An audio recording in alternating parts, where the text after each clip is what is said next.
ফ্যাসিবাদী শাসনের পতনের পর নতুন করে এ পর্যন্ত আরো কমপক্ষে 25টি নতুন রাজনৈতিক দল আত্মপ্রকাশ করেছে।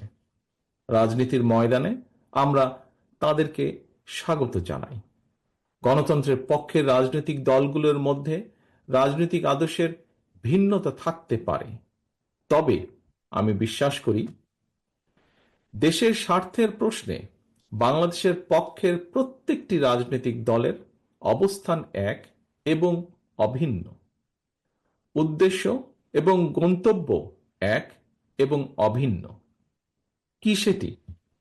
সেটি হচ্ছে দেশের স্বার্থ রক্ষা এবং অবশ্যই জনগণের কল্যাণ সাধন।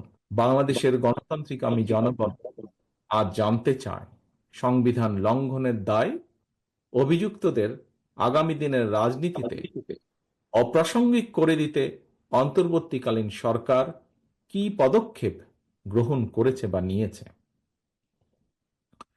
ব্লেম গেম দিয়ে দায়িত্ব এড়ানোর কিন্তু কোনো সুযোগ নেই।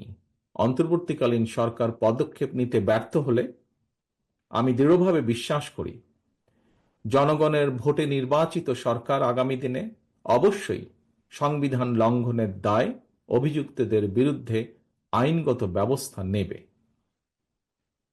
পলাতক স্বৈরাচারের বিরুদ্ধে ব্যবস্থা না নিয়ে যারা জাতীয় নির্বাচনের আগে স্থানীয় সরকার নির্বাচনের কথা বলেছেন, তাদেরকে আমি বলতে চাই, লুটপাট আর দুর্নীতির শত শত কোটি টাকা হাতে নিয়ে সারা দেশে পলাতক স্বৈরাচারের দোসররা পুনর্বাসিত হওয়ার সুযোগের অপেক্ষায়।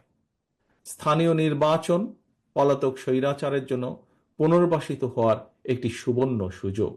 যারা বলেছেন হয়তোবা তারা এই বিষয়টি বিবেচনা করেননি। আমি অনুরোধ করব বিষয়টিকে এইভাবে বিবেচনা করার জন্য।